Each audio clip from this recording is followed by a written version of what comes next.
Welcome into another episode of Locked On Phillies. It was a rough weekend series for the Phillies as they dropped 2 of 3 to the Washington Nationals. We'll talk about how it happened and what some concerns are coming out of that series. Tonight, a huge series starts against the San Francisco Giants at Citizens Bank Park, a potential wild card matchup preview. And we've got some injury updates on the latest news for guys who are getting set down and guys that are getting started back up to play for the Philadelphia Phillies. All of that on today's episode of Locked On Phillies. You are Locked On Phillies, your daily Philadelphia Phillies podcast. Part of the Locked On Podcast Network, your team every day.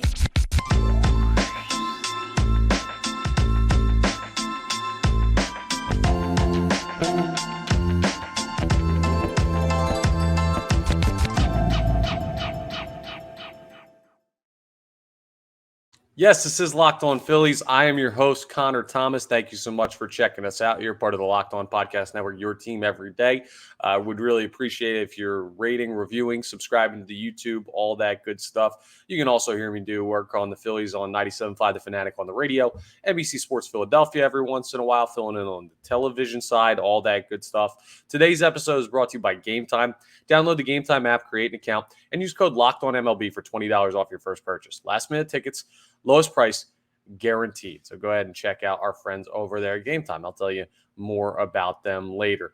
And I'll also tell you more a little bit later about our partners over at SiriusXM Radio. The Phillies are going to take on the Giants tonight, 6:40 p.m. Eastern Standard Time. You can listen to every pitch of the Phillies' hometown radio broadcast of that game, a very important one, and I'll tell you in the next segment why.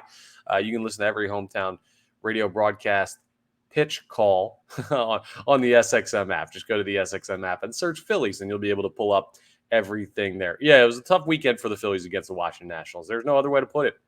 The offense kind of got quiet again, except in eighth inning explosion on day 2, but they scored 7 in the first game. It was just super weird, right? One of those strange series where the Phillies just didn't have their best couple of games. I don't know. They were scoreless in 21 innings of the 3-game series, which is the longest such, or I guess the largest amount of innings scoreless in a 3-game series against the Nationals this year. They ended up scoring only twice in a game where they scored 7 runs, like 2 innings, I mean. In the 4th and the 9th inning of game 1, Michael Lorenz had struggled against the Nationals after getting a 6-1 lead to work with. Yeah, so I don't know. The extra rest, maybe too much rest. He had like 8 or 9 days in between starts. That's no good. Then game 2 of the series looked to be headed for potentially another rough loss. I mean, you look at the scoring, and the Phillies were down 3-0 heading into the 7th. But in the 7th, they scored 3 to even it. In the 8th, they scored 8, and Trey Turner homers twice. And in the 9th, they scored one more time. It was a home run by Jake Cave off of a position player, and you end up winning that 12-3. I listen, that 8th inning is huge, because if that doesn't happen, you're sitting in a situation where it might be a loss. It might be a, I don't know, 1-run win. You don't feel as inspired by that. 12-3 feels way better in that game, but it might be a little bit misleading. That 12-3 win and that 8th inning, sure, they had a great 8th inning. You can't take that off the board. Like, that happened. They scored those runs in that game. But I look at the overall part of the series, and I see 7 runs, 12 runs, 3 runs. You might say offense was good. I say the offense was very, very inconsistent. I don't think there are major issues, right? But they're definitely not playing their best baseball right now, and they really need to get on a hot run before they start the month of September and start seeing NL East opponents and everything like that. But then yesterday in the Little League Classic, the Phillies were in rough shape early. Zach Wheeler, I tweeted this out, but he might have to be banned from pitching against the Washington Nationals. He just doesn't have his best stuff against them, and they see him really, really well. Now, there was a question about whether or not he might have been tipping his pitches early on in that game because he gave up 4 runs in the first inning. It was a brutal first inning. Those are the only 4 runs the Nationals would score. But the Phillies, what a wild box score, right? The Nationals score 4 in the bottom of the first. Then the middle innings are all scoreless. And then the Phillies score 3 in the top of the 9th to nearly come back and tie it. And that is how the game ends. A lot of boring baseball for a 4-3 game, about as boring as it gets. You just don't see any scoring in the middle. But there's a lot of cool stuff going on with the Little League World Series. Like the sideshow of this weekend, the Phillies being in Williamsport and getting to watch media Little League play, even though they lost and then getting to play in front of little leaguers and the back and forth and getting to learn more about the players. Like, that's all fun. I enjoy that.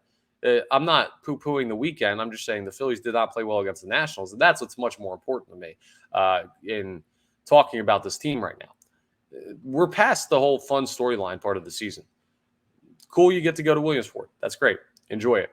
But the Phillies need to start stacking some wins. They're 67 and 57. They're 10 games over 500. They're still in the top wild card spot. All this stuff is good, but they've been very lucky that basically every other team in the mild card. Wait, I might have to start. That might have been a Freudian slip that I might have to use, the mild card race, because of how average all of these teams are. But in the National League mild card race, you're looking at a situation where the only team that has been playing well over the past 2-3 weeks has been the Chicago Cubs, who have been streaking back up into contention. But everyone else is kind of faltering, including the Phillies. So it's kind of having them hold steady at the top spot in the wild card race. But if one of those teams below them gets hot and they continue to play inconsistent baseball like this, they could be in trouble and they could have to go on the road in their first series. I don't think it's going to happen. I think that they're going to be the top wild card seed, and I still feel very comfortable in saying that. But yeah, this was an annoying series against the Nationals. There's going to be a stretch in here where the Phillies rattle off like 6 or 7 games. The question is just like, when is that coming? Could it happen now as they're poised to face the Giants? And then they'll also be in a situation after that where the Cardinals will come in and visit them, and the Angels. I mean, you have a 9-game homestand here against teams that are below you in the standings or in the American League not doing very well in the case of the Angels. Round out the month with, 7 out of 9. That'd be pretty darn good. I wouldn't hate that one bit. It's a very big stretch because this is the last consistent, easy, stretch of the Phillies schedule. And then the division makes things more complicated in September. But, the pitching also wasn't all that awesome in the series against the Nationals. Michael Lorenzen came back down to earth after 8 innings in his debut and, of course, the no-hitter. It's weird that he's been here so long, and that was only his 3rd start with the team. But he's going to have to pick it up as Ranger Suarez goes to the injured list. He's going to have to make more starts, Michael Lorenzen. We'll talk more about the injured list in the final segment of today's show, but that'll change soon. It just felt like too much rest for him. Zach Wheeler, as mentioned before, that too much rest doesn't work for him, and he goes out and struggles against the Nationals. Just one of those weird series where it's like the Phillies looks like an average to below average baseball team. I don't think that they are, but that's just how they played over the past 3 games. It's annoying because it was against a below average baseball team. But you can bounce back and you can still make the most out of the end of this month coming up against the Giants and all that. I'm not panicking about what happened against the Nationals, but I'm not going to pretend like it was a good weekend series. It just wasn't. The Phillies aren't playing good baseball right now. They can turn it around. They've got plenty of time to do so. They're talented enough to do so. So I'm not hitting the panic button. I'm just pointing out obvious things that are struggles for the Philadelphia Phillies. And the 2 guys that I really need to see pick it up. Now, Kyle Schwarber had 2 home runs in a game. You're looking at a situation where JT Realmuto is now the guy that's starting to become in the crosshairs when it comes to the offense. I mean, Trey Turner hit 2 darn home runs in an inning, but JT is just having some really rough end of game at bats lately. Could really use him breaking out, and we'll talk about the Giants series coming up and that starting. And if this is maybe a breakout time for a guy like JT Realmuto, we'll get into that. But this is one of those series where I do want to give it a little bit of analysis like I just did, but mostly I just want to leave it behind because that's not the team the Philadelphia Phillies are. It was the team they were this weekend, though, and it's something that you now have to make up for by playing well against the Giants. But you're going to have to play well against the Giants. And coming up, I'm going to tell you why and why mentally this is a huge series for your Philadelphia Phillies. So we'll get into that next as we continue today's episode of Locked On Phillies.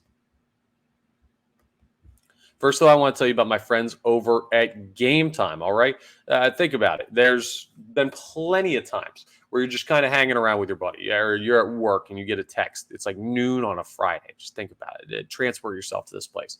12 on a Friday. You're getting ready to go for your lunch break. Your buddy texts you. He's like, where do you want to meet for lunch? Oh, by the way, Phillies are playing so-and-so. You want to go? It's noon. Game's probably at like 6 something. I don't get out of the office till 5. When am I ever going to find the time to get tickets? Well, that's where Game Time comes in. Situations like that, where there's a hot ticket in town, a game you want to go to, a last-minute call you want to make, and you're like, oh, let's do it with Game Time for a good price Super easy way to get it, all of this stuff.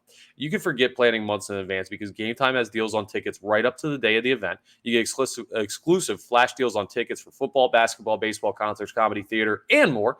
The Game Time guarantee means you're always going to get the best price. If you find tickets in the same section and row as your seats for less, well, Game Time will credit you 110% of the difference.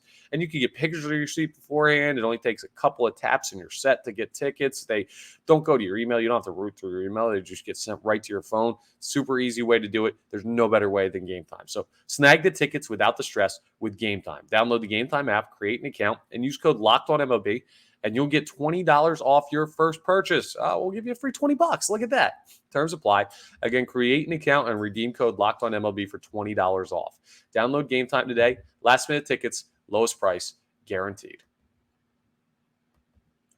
All right, let's talk Phillies Giants. First pitch of game 1 tonight is at 6:40 p.m. Eastern Standard Time. You can listen to every pitch of the Phillies hometown radio broadcast of that game on the Sirius XM app. Just go to the SXM app and search Phillies. Right now in the National League wildcard standings, it is the Philadelphia Phillies at 67 and 57 as the top wildcard seed in the National League. And then right behind them, 2 games back, the San Francisco Giants, 65 and 59. There's a chance that at the end of this series, now this is a bad case, so I hope this doesn't happen, but there's a chance at the end of the series the Giants could be your top wildcard team. They could go ahead and make up that deficit over the next 3 days.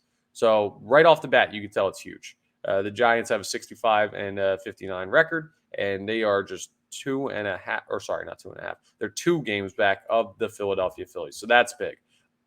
And anytime you play a team that's trying to chase you down the wild card standings, that's huge. Tonight, on the mound, you're going to have Aaron Nola against Scott Alexander, and we'll see how that one plays out. Now, Scott Alexander has only 37 2/3 innings pitched this year. He's got a safe bullpen guy. And Aaron Nola, well, we know what he is. So maybe you're looking at a situation where run scoring is going to be the key to tonight's game. I don't know if Aaron Nola can continue to lower that ERA a little bit, but he got the win in his last time out, even though he got a lot of help from Bryce Harper against the Blue Jays. That was the Bryce Harper 2-home run game. Man, we've had a lot of home run pops starting to come back for this Philadelphia Phillies roster. Just not consistently enough for them to win consistent ball games. But let's see if Nola can go out and take care of the San Francisco Giants. Not a powerful offensive team. They pitch well. They don't really hit the ball all that well. I mean, listen to this, right? These are the team leaders for the San Francisco Giants. Wilmer Flores leads them in home runs. He's got 17. Kyle Schwarber's got 32 to lead the Phillies. In batting average, Lamont Wade, friend of the program, friend of the program, I should say, played at Maryland with one of my very, very good friends. Lamont Wade is leading the Giants in average. Bryson Stott's leading the Phillies in average. Bryson Stott has a 295 batting average, and reverse those last 2 numbers, you get Lamont Wade's Giants leading 259. They're not a very consistent hitting team. And as far as RBIs are concerned, Nick Castellanos currently leads the Phillies in RBIs with 78. J.D. Davis, our old pal from the Mets, he's got 57 RBIs for the Giants. Not as powerful as an offense. It's just not. So the way you're going to take care of everything is you've got to have pitching that stands out against a team like the Giants who have a lower caliber offense than you have. If you start giving them runs, their pitching is going to kill you. But if you get solid pitching and keep them to 1, 2, 3 runs a game, well, you got an opportunity there to take 2 of 3, to take 3 of 3. A sweep would be huge against the San Francisco Giants for the wild card standing. You could basically put yourself in the big-time driver's seat. You're already in the driver's seat for the top wild card spot if you're the Philadelphia Phillies, but you could put yourself big-time in the driver's seat if you sweep them. Now, I know sweeps are never the goal. I talk about it all the time, but 2 out of 3 is really the only acceptable outcome for the series. You can't go drop in another series, especially not to a team that's chasing you in the wild card race, because then there's going to be a lot of people tightening up around the Philadelphia Phillies organization. Like, oh, what's going on right now? Giants are making a push. Cubs are playing well. Yeah, I don't love that. But the other thing is the mentality of it, right? You played the Giants earlier this year, and you played them out in San Francisco. And yes, that was before the Phillies made their turnaround and became this different version of the Philadelphia Phillies and all that good stuff. But the bottom line is you lost 3 of 3 to the San Francisco Giants the first time you faced them. They swept you out of their building. Here's what happens, right? If the Giants come into Citizens Bank Park and take 2 of 3 against you, sweep you, anything like that, it goes from, hey, we struggled in that early season series, but for some reason we have trouble playing in San Francisco. Phillies teams have had trouble playing in San Francisco for like a decade, it feels like. But it goes from, yeah, we can't play there to, oh, this team might just kind of have our number a little bit. And for a team that you could very well see in the first round of the playoffs, that is not a good thing. And you also don't want to give the Giants a chance, because if the season ended today, it would be the Giants coming to Philly to play the Phillies in a 3-game wild card series at Citizens Bank Park. You don't want them to feel comfortable in this building. You don't want them to come in here and say, yeah, I know the fans are going to be loud, but we just took 2 of 3 from them or 3 of 3 from them at the end of the last month. No. Go out there and crush the Giants. Not that they're a team that is bad enough to deserve to be crushed, but you're a team that's good enough that needs to impose your will over a team that's chasing you. It's a big spot for the Philadelphia Phillies, and I need to see them do that. Now, tonight, they're favored minus 135 on the money line. Got a 55.9% chance to win tonight against the Giants in Game 1. Tomorrow, you've got Taijuan Walker taking the mound. He'll be facing off against Kyle Harrison, and that's another pitching advantage for the Philadelphia Phillies. And finally, you're going to wrap up with Lorenzen throwing again. Lorenzen's going to be on the mound facing off against Alex Cobb, who's had a solid year for the San Francisco Giants. So you're not seeing really their top guys on the mound. You got your normal rotation going, minus Ranger Suarez, who we're going to talk about in a second, heading to the injured list with a bit of a hamstring issue. You should take 2 or 3 against this team. You really should. And I need to mentally see that you can turn it on a little bit when you're playing a playoff level opponent.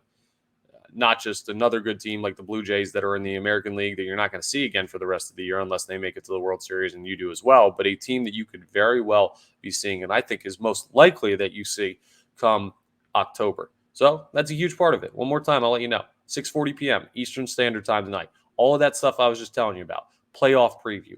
Opportunity to mentally assert yourself over your opponent. Opportunity to get back on track for the Phillies. Aaron Nola start. We always know something wild happens during Aaron Nola starts. All of that happens at 6:40 p.m. Eastern Standard Time tonight. You can listen to every pitch of the Phillies hometown radio broadcast of that game on the SiriusXM app. Just go to the SXM app, search Phillies, and you'll be able to pull everything all up there. All right, coming up, we're going to wrap up with a little bit of a look at the injury conversation with Ranger Suarez going down to the 15-day injured list and Jose Alvarado coming back to the Philadelphia Phillies and some other stuff going on there. We'll discuss that as we wrap up today's episode of Locked On Phillies. All right, yes, injury time. Injury talk time. Hopefully no more injury time because it feels like the Phillies are getting a little bit banged up. Nothing super major yet, but we got to see how some of the stuff plays out with a month and a week or so still left in the regular season. But over the weekend, the Phillies put Ranger Suarez on the 15-day injured list with a hamstring strain. Now, he had said himself he didn't hear a pop or anything like that. He didn't feel anything pop. He didn't feel anything snap. He was just like soreness, stuff like that, and they're being cautious with him. You have a 6-man rotation with Suarez healthy. Without him, well, you go to a 5-man rotation. Typical baseball. That's totally fine. Honestly, this might benefit the Phillies in a way because Suarez hasn't been throwing all that well. He's been solid, but not Ranger Suarez solid. He's been like middle of the pack, like 3rd or 4th arm in the rotation. Ranger Suarez ceiling is better than that when he's good and healthy. And maybe him not being healthy or 100% healthy at least is the reason why he hasn't been all that good lately. That could be a help. And also you could get 2 weeks now, 15-day injured list. You could get 2 weeks of guys on regular rest, and they might get into a rhythm as far as Taijuan Walker, Zach Wheeler, Michael Lorenzen, Aaron Nola, Christopher Sanchez, those guys going out and battling. So we'll see how that plays out, but maybe getting back into the normal rotation will be good. And then when Ranger Suarez comes back, you could go to a 6-man rotation, I don't know, with a month or less than a month left in the year. Do that for a little bit so that the last month is less stressful on the Philadelphia Phillies pitchers' arms and head into the postseason rested, but still kind of able to tool your rotation. I'm just saying this is not a death blow because you went and got Michael Lorenzen. And actually, there are some opportunities for you to turn this into a positive when everything's all said and done. But you hope Ranger Suarez is okay. It sounds minor. he'll be back at some point in the next, 2 weeks or so. Jose Alvarado is going to be activated tonight. The Phillies haven't made a roster move yet, but their expectation is to make a roster move ahead of tonight's game with the Giants to reinstate Jose Alvarado. So that would be Weston Wilson getting sent down, I believe, and they'll go ahead and take care of that business there. It's good to have Alvarado back because that was a lengthy rehab. The bullpen has been shaky at points, and he was at one point earlier in the season like one of the best left-handed relievers in all of baseball. Cooled off a little bit, had some injuries to deal with, but now you're getting him back, and if he's healthy down the home stretch, he'll be a great kind of stabilizer for the bullpen. You also brought up, Andrew Bellotti was also brought up too because of the injury to Ranger Suarez. So you got everything all taken care of there to get another arm up. Bellotti in the bullpen, people have been calling it for a while. He's been throwing well down in the minors. I think he could be a stabilizing force in the bullpen as well. So you got 2 new bullpen arms to keep an eye on as this week gets ready to go. And you got a 5-man rotation. The only thing that's kind of worrisome at this point, Christian Pache on the injury front. The elbow seems to be doing all right. He was doing his rehab stint, but he's got hip tightness now or hip soreness. So they might pause his rehab. I don't know when he's due back. Having him back would be nice, but Brandon Marsh came back this weekend during the series with the Nationals. So you're back to kind of good strength in the outfield. Leaves Jay Cave on the outside looking in because I would have Yohan Rojas in center, and I would have Brandon Marsh in left field, Castellanos in right. That would be my ideal outfield at the given time. But maybe a better outfield at some point would be, Marsh in center, Pache in left. Rojas in center, Pache in left. Like, you could figure that out. Ooh, man. Imagine, for some reason, Nick Castellanos needs a day off, and you have an outfield of Yohan Rojas in center, Christian Pache in left, and Brandon Marsh in right field. You just went from one of the lower tier fielding outfields in baseball to that is an elite level fielding outfield between those 3 guys. They can really go get it. So there's some interesting stuff to be done as these guys get healthier, but it'll take Christian Pache coming back and being actually healthy, and he's not quite there yet. So that's your little injury update from the weekend on the Philadelphia Phillies. And that's all for today's episode of Locked On Phillies. Thank you so much for checking us out. Make sure you're rating, reviewing, subscribing to the YouTube, all that good stuff. I do really appreciate it. And I will talk to you next time, tomorrow, on the next episode of Locked On Phillies.